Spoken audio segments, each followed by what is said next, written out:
Hi guys, welcome back to Zillennial Budgets. My name is Jess, and today we're going to review the goals that I had for 2020 and then the goals I have for 2021 and see the progress I made from last February to where I am now going into the new year.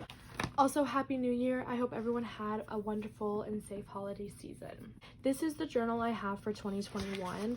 Obviously a lot bigger than the one I had for 2020. I just think the space is a lot nicer, and so it's a smaller notebook, but I'm hoping that this will work better than this did for me. It's not that I didn't like this one, but I think having longer pages will be nice.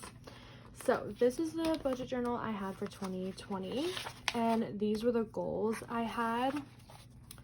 So I made goals for 2021 because I was super excited last year, but we're actually not going to follow these goals, and we're just going to review what my goals were for 2020. So this is where I was at January 30th of 2020. This is where my credit was for my two banks in Canada, and I'll show you where my credit is now. These were my debts I had, obviously a lot. I had 4 debts where I just had to pay people back, and then this was the lease I had at my place in Canada, because when I moved I still had a lease and I subletted the place, but it wasn't fully subsidized by the sublet. And then these were my 4 main, I guess, debts that I planned to carry into 2021, because there was no way I was gonna be able to pay these off within a year, especially with the low income jobs that I do have. So my goals for 2020 was to have a savings of $850, an emergency fund of $300, to have those 4 debts that I owed people paid off, one of my credit cards under $500, my other credit card under $1,500, my loan, which is this one here, under $13,000, my lease that I had in Canada finished and paid off, and then my credit from bad/poor to good. I definitely was very optimistic by what I could do with my money, so I wasn't able to achieve as many goals as I thought I could, but nevertheless I'm actually really proud of myself and the progress I made within that, like within the, I guess, 11 months that I was able to do what I could with the money that I earned. So let me go get my envelopes, my binders, and I'll show you where I'm at for my savings in my emergency fund. I'd also like to preface that, like, when I made these goals, I had nothing saved. I had no savings, I had no emergency fund, I literally had nothing. I was starting from scratch. So again, I'm actually very proud of myself from where I started to where I am now, even though I will not be able to check most of these down here. I wanted to have a balance of $850 in my savings. We come into, move this over here. This is my fixed expense binder. If we come all the way back here and look at savings, I managed to save $1,010 in the bank, and then in cash I have $300. So obviously a lot more than $850. Really proud of myself. Check. Emergency fund, I wanted to save $300. I can tell you now I saved more than that because I believe I have $540 in the bank. Yeah, I have $540 in the bank, and I have $160 in cash. So again, really proud of myself, and check. I managed to pay off these 4 debts. Check. Unfortunately for these 2, with my credit cards, I wasn't able to get there. In the end, I actually wrote here what my starting amount will be for 2021. This RBC credit card, I managed to get to $560 by the end of the year, and the CIBC one, I managed to get to $1,644. So not under $1,500 and not under $500, but again, bear with me, this was my first year budgeting and having this journey. So I'm at $560 now, and I started at $1,490, so I still paid off a good chunk in this year, and this one was at $2,268 and I'm at $1,660. So even though I wasn't able to achieve either of these goals in the last 10 months, I'm actually really proud of the progress that I made. So I'm gonna do an X because I didn't achieve them. But loan, I didn't pay anything. I'm actually just saving right now. This is what this student loan envelope is for. So I'm still saving right now, so I wasn't able to pay anything here either. My Waterloo lease was paid and finished.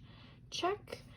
And then my credit isn't that good, but it's like right below average, I believe. So we can see my credit for CIBC and RBC were not good last January. And now, almost a year later, I'm at 620 and 645. I think when it gets to the 600s, it's a little bit harder to like jump as easily. So I was able to jump pretty high in the last like 10 months. But so I wasn't able to get to good, but I'm still really proud of the progress that I made. So again, I have to X this, but I'm still going to work on it, and I'm very proud of the progress that I did make in 2020 and with the circumstances that I had. So goodbye 2020 budgeting journal, hello 2021. These are my goals for 2021. I don't think they're too crazy. Starting off, I want to have this credit card fully paid off, which I think is reasonable. I want to have this credit card under $500, which again, I think is reasonable. My emergency fund balance by the end of the year, I want to have $1,000, which I believe is Dave Ramsey's like #1 baby step. And I kind of estimated how much I would need to put in my budget a month to do so. Oh, I totally skipped over savings. I want my savings balance to be at $2,000 by the end of the year, which again I also think is pretty feasible. I didn't want to set them too high because I didn't want it to not be able to achieve them. If I'm able to obviously have more in my account than the balance I set, it would be awesome.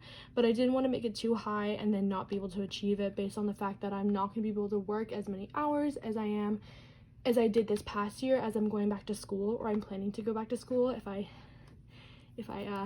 get in. I have a family loan, and I want that balance to be $850.